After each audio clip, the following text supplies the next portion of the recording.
Hi, in this interview, we talked to Neal from Alton Mutual Aid. He gives a lot of excellent information about the kind of things you need to think about, the kind of things you need to be careful of, and the kind of things you need to focus on if you're looking to start up your own mutual aid organisation, or the information is definitely applicable to a lot of other community organisations.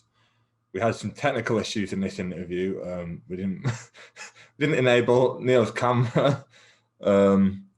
And I didn't have a camera in this interview, so fortunately production qualities aren't quite up to standard, but the information definitely is. Thank you for watching. Yeah, my name's Neal McTaggart. I'm an organiser for Alton Mutual Aid. We've organised a group in Alton, East Hants. It covers Alton and the surrounding villages.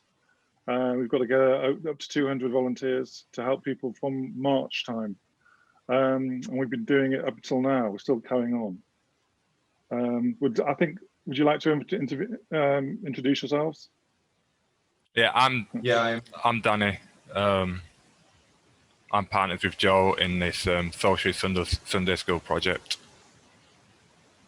Yeah, and I'm Joe, and our plan is to introduce you all to mutual aid groups and trade unions and show you the benefit and how to set them up and join. So you said you've had this project going since March. Do you think you've had quite a lot of successes since then?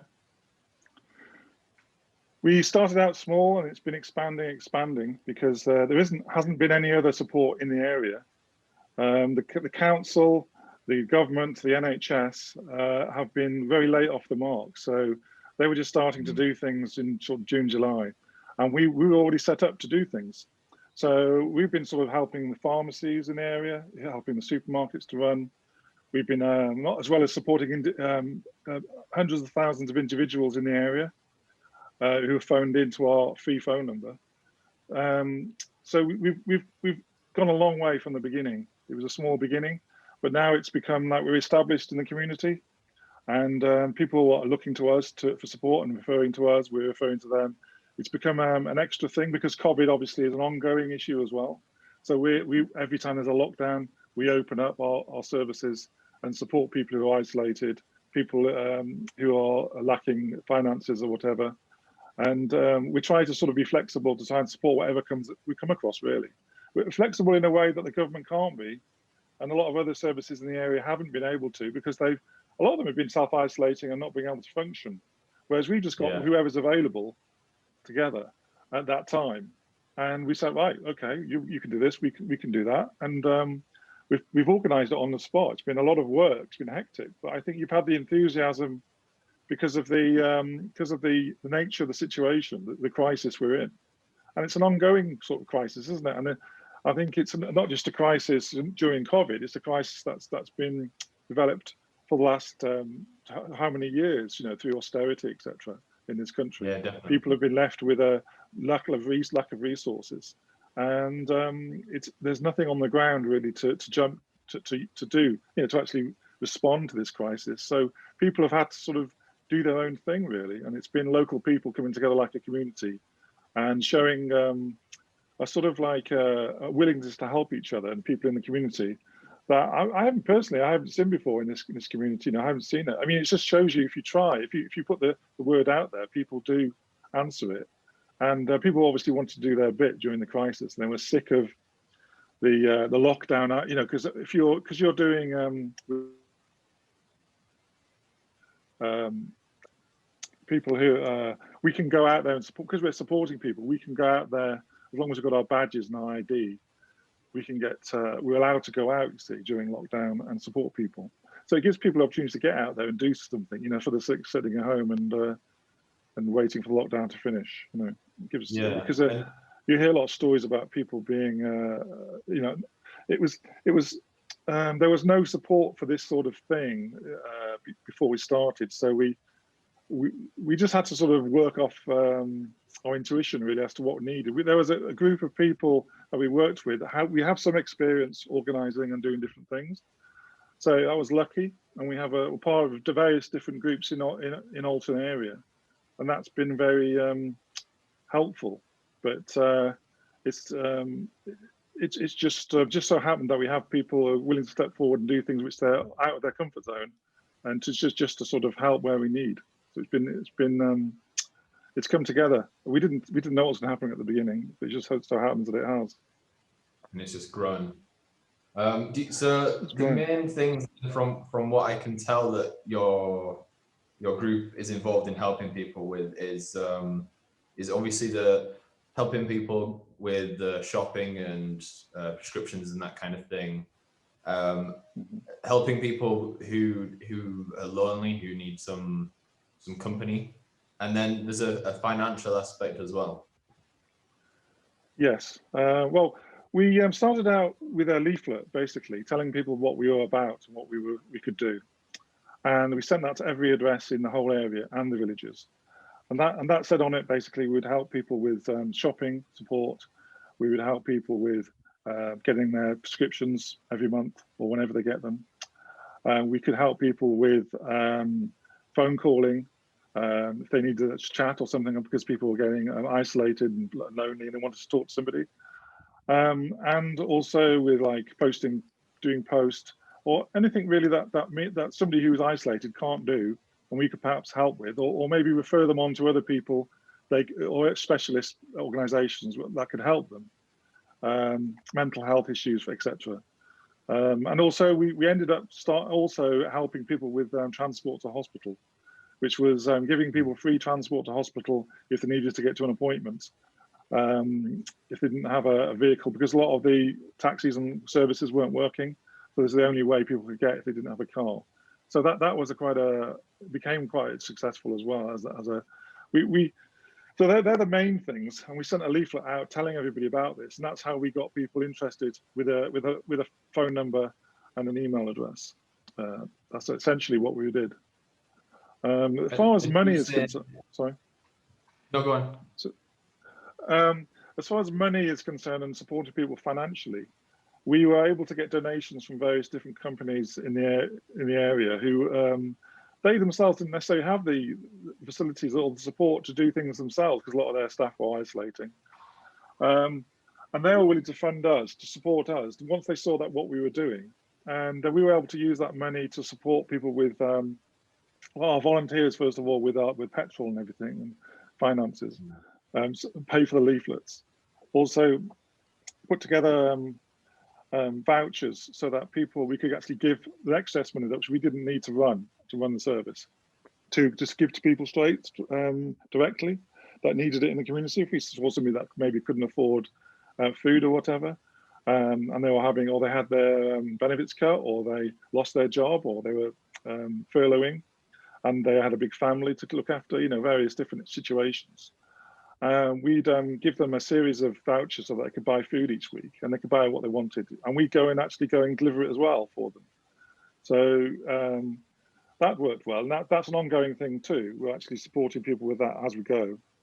And we're in touch with other organisations who refer to us for that and use vouchers. We give them a certain amount of vouchers, and they go and find people who they support, which might be different to us. We kind of do shopping and prescriptions. They might do actual support people at home, or actually sort of they've got kind of a client list of people who are families, for instance, who are suffering under the low pay and difficult conditions, and of course that's exacerbated by the crisis. So we want to sort of they can do that, and we can support them to do it, because we've got some funding. Because a lot of things were coming to us because we were the focus of attention, as it were, because we were set up to support people in the crisis. But we also wanted to help other organisations in the area as well, so that we could make it could in the end give more support really to the community. And it does seem to have worked. Obviously not going to stop the virus. We're not going to but what you're trying to do is give people a sense of positivity about people helping each other, sense of community, and that positive attitude. And somebody coming to your door with a smile to get your shopping and to do things for you. At a distance, obviously, we were very careful to keep to all the rules and everything. That was quite a difficult thing, because it wasn't quite the same as just go in, getting somebody shopping and take it to their door. We had a whole procedure surrounding what volunteers could do, or what they couldn't do, and advice about wearing masks, about keeping distance. And that was important because we wanted to assure older people, people who had the people coming around to see them, that people were aware of the issues and they weren't going to cross over the rules. Because what people thought when there was this at the beginning, there were people who thought, well, I can do this myself. I can just go and get somebody's shopping for them, a neighbor, somebody down the road. But when you actually think about what you've got to do, it's quite complicated because of these distancing issues. And also that person doesn't know you. What do they know you? I mean, would you accept a stranger to your door to do things for you? Who are they? Where they come from? So we set up a whole GDPR, if you know what I mean. I don't know if you know. That's a kind of basically a security thing where people give their passports to us, and we could take a copy of them, and with them holding it, and various bills and things, recent bills, just to show that who they are, where they live, and to give. Well, because we're dealing with vulnerable people, so we have to sort of make sure that each volunteer has got we've got the information on them, so that people feel secure about having them at their door. So yeah, they're suitable and trustworthy. Yes, exactly. That was quite a key thing, really, because what we found was that you couldn't just go out and to somebody's door. It wasn't easy, so we had to make a really quite in-depth handbook for the volunteers to use, which included I don't know if you know about safeguarding. Safeguarding is a whole area of support where basically you have to appoint somebody in the team so that if any issues crop up, or there's some fear that somebody's in trouble or harm in their home, we can refer them to the council and get support for them straight away, or give them some sort of support for us in dealing with that person. Just gives that added sense of security for people. And also it's something that other organisations look to when they assess us, because we've been assessed by the council as to whether we're doing the right things, because we're seeing people in the community. We've just set up out of the blue to support older people at home. So there are lots of risks there, aren't there, with older people? Yeah. So we have to take that into account, and also have to show that we're doing the right thing. There's that, and then there's all the procedures. And we bought a load of card readers for financial transactions, so that you can just swipe your card at the door. You don't have to use cash. If ultimately not anything, you can actually pay for something at a distance at the door, which is quite important. So all our volunteers were basically trained how to use those, and or they trained themselves really through our handbook on how to do it. So these are all things if someone else was looking to set up a mutual aid, they need to think about GDPR. Is that the general data protection regulations? That's right, yes. Yeah, so that's something if you want to do it on a large scale, I mean, if you're going to go to people's houses then and do this, yes, I think you'd have to have some way of it's mainly, well, it's obviously you need to kind of do it, but it's mainly for other organisations as well, to see that the police, the council, the local authorities that say that you're working and you're doing things in a responsible way. Personally, I've worked with older people doing floating support, so I know what sort of things we have to sort of cover in order to support people. So it just so happened that we've all got lots of different backgrounds and experience. We've been able to apply to this. Some people are good at, for instance, applying for loans, applying for grants from the council, which is a whole procedure in itself.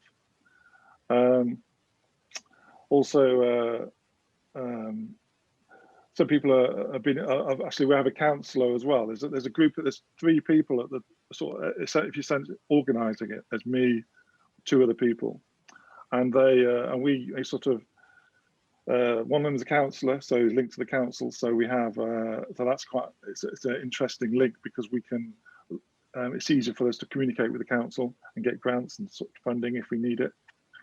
And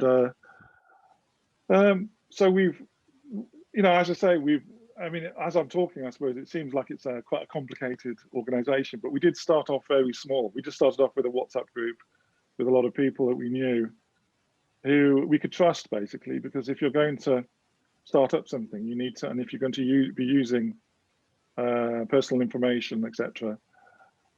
This is before we did the ID checks and things. We needed people we could trust and people we could rely on to begin with, and then build from that. So if somebody is wanting to set up their own now, would you recommend just starting small like that with a few people you can trust, and working with the council?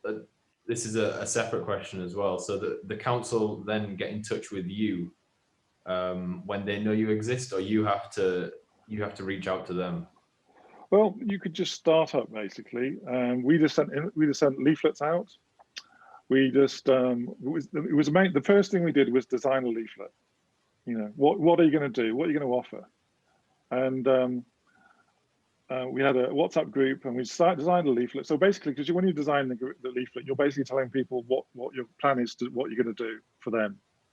And if you can do that, I'll have it was a group kind of decision, because everybody's going to be involved in doing those things. The council, that sort of business, came later.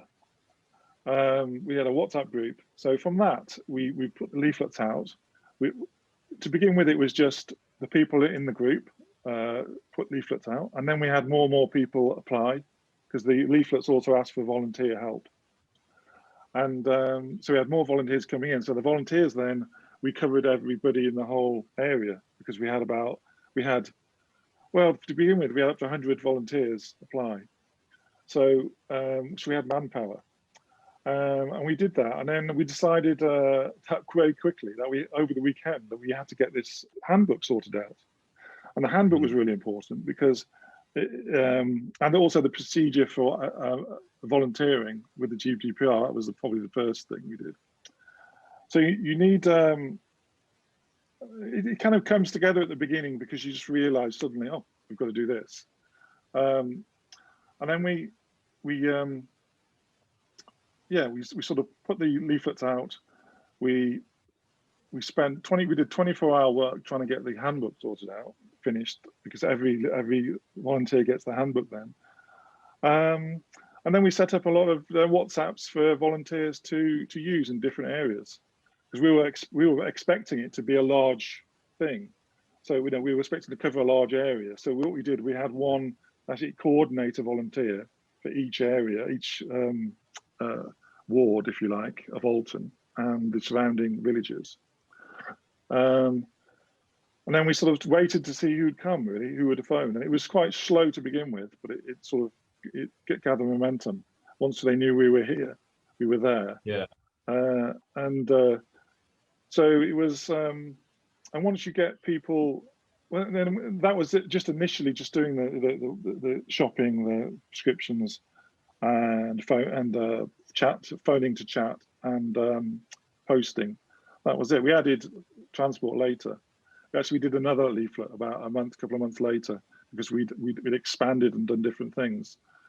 But I would say that you can start really small.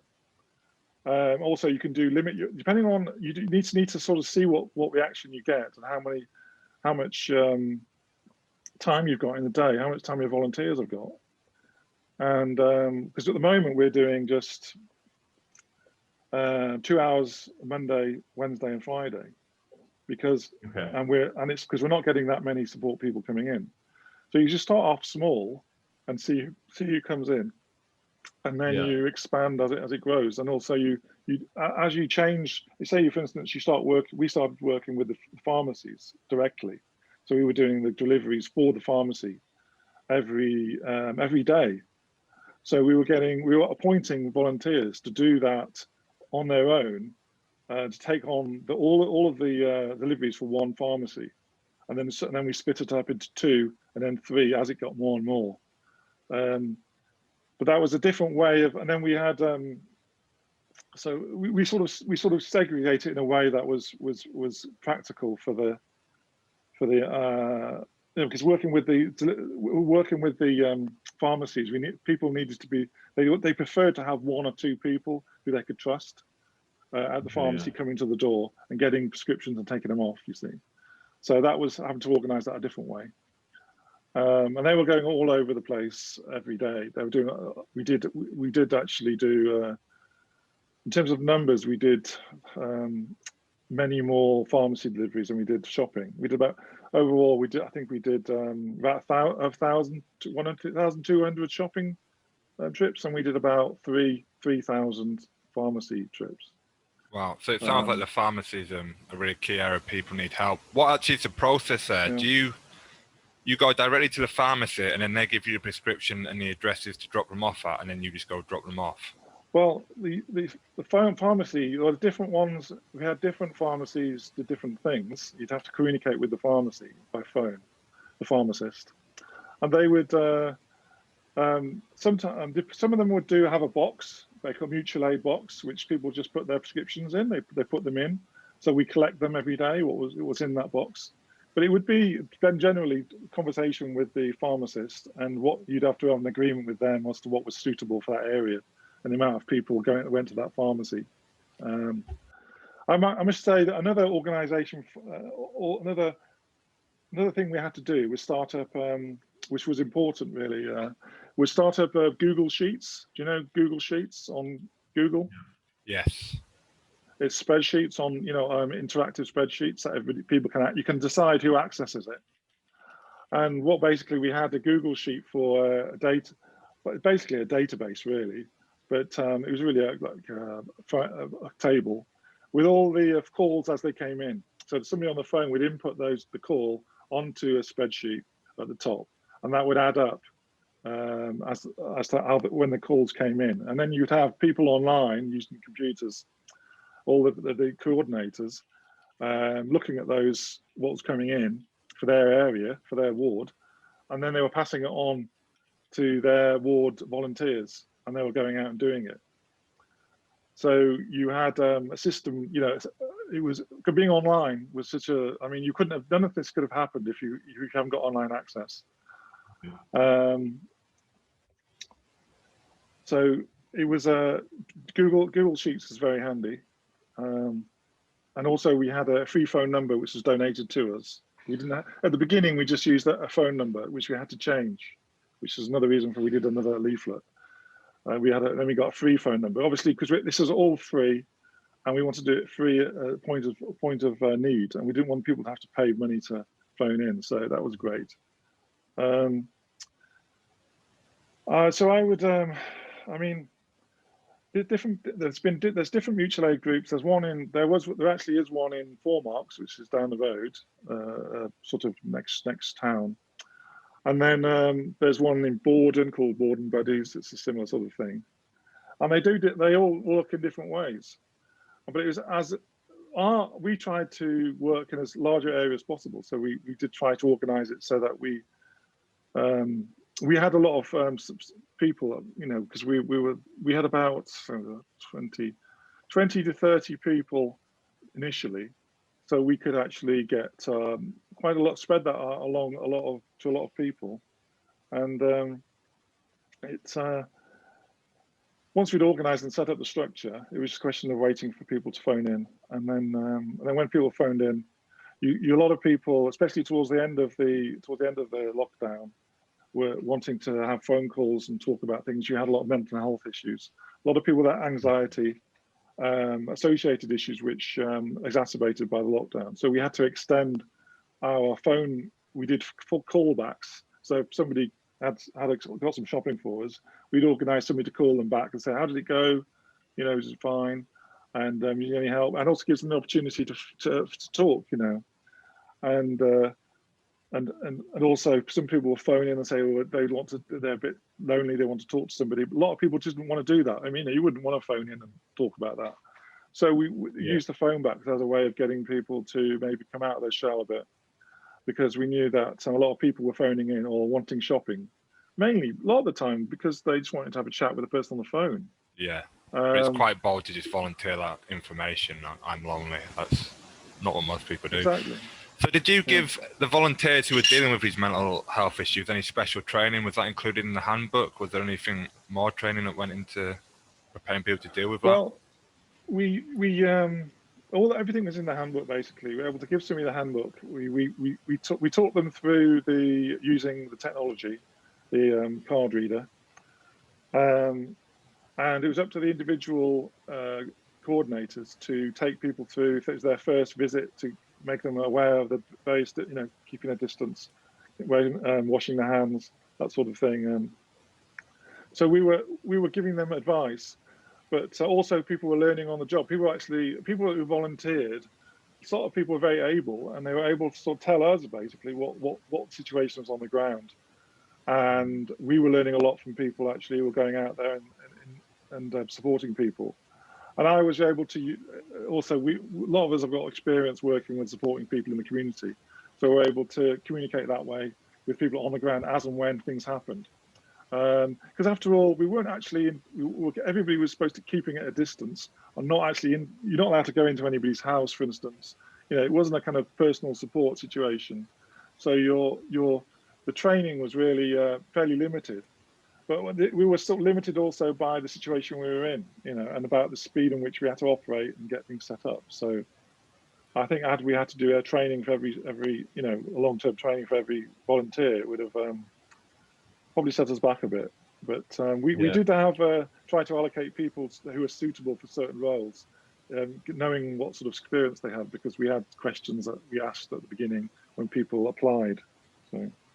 Right, so this sounds like it could be quite a useful resource for other groups who are wanting to set up. Is it something that you'd be willing to share? What's the resource, sorry? The handbook that you've created as a guide. Well, the handbook is we could give a template of what we do, what we've done, and I'll put I'll have to take some information out of it, personal information, emails, addresses, because there's a lot of links on there for people then to contact if they need support, like coordinators, that sort of thing. But I'm sure we could put together a sort of template which is kind of for everybody. Anybody could read it. I think the difference, the big things in it were the safeguarding, and also the procedures for what to do when you go to somebody's house. Everybody will have their different thing, but I think it's to do with the detail, and also people don't necessarily think you need to do this. Or some people, volunteers apply, and they don't necessarily realize that they've got to do all these things before they actually start doing any work, before we even put them on a list of volunteers. So it's but I think a lot of people are more confident in what you're doing if you can see that you've actually thought about all the different issues and you have it written down, and you can just show people, So it's helped us a lot. I mean, it was a lot of work initially, but we didn't have to we just had to update it now and again with the various things we learned. But that was it. So to help people avoid problems that you might have had, is there any particular problems or issues that you've come across that, given the chance again, you could have avoided if you'd known about them before? We started off very quickly, so obviously there are things that we had to sort of change, well, it's the small things really, but the leaflet, spend a lot of time designing your leaflet and getting it clear and so that people can read it clearly. Spend some time also making stuff. We made badges. This is our leaflet. I don't know if you can see it on there. No. And we made. No, can't see your video feed now. Oh no! Okay, you can't. Okay, right. Anyway, we made ID cards for us as well, so that people could see people from a distance. So they have to be quite big and bold. So yeah. As far as problems, I mean, what I think what we need to do is check when you've got volunteers. You've got a lot of volunteers coming in, all of different abilities and it is very important to have an induction of some kind to get to know volunteers and not just put them into the beginning, we were just putting people into WhatsApp groups and converse and everything. Everybody was excited to do things. But I think it is important to have some sort of a lead up so that you get to know volunteers, because you can find out things like, for instance, if somebody has some sort of disability you didn't know about, then you need to cater for that. And also that might inhibit what they can do, what they can't do. And that's quite a difficult thing to because you don't want to find out that later on when there's an issue, when something happens at a door, you know, somebody, it's too late. Somebody, you know, crosses over somebody's distancing, for instance.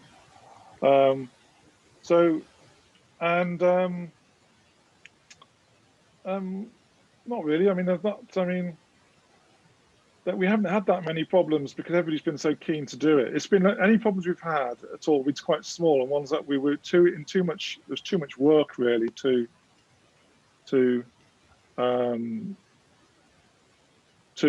sort of you know, things get sort of beginning, things just got done really. That we sort of, as long as it wasn't something big, it was okay. We'd spend a lot. I would advise people to spend some time organising, getting things like the handbook sorted out first, and then that saves you a lot of time and effort. All the rest, the only problems that you will have obviously, it's a big organisation. You're dealing with a lot of people, which you might not be used to doing, and you will have interactive. You'll have problems, you know, individuals you might not get along with, and you have to sort of deal with that. It can be quite stressful, but you're trying to do things.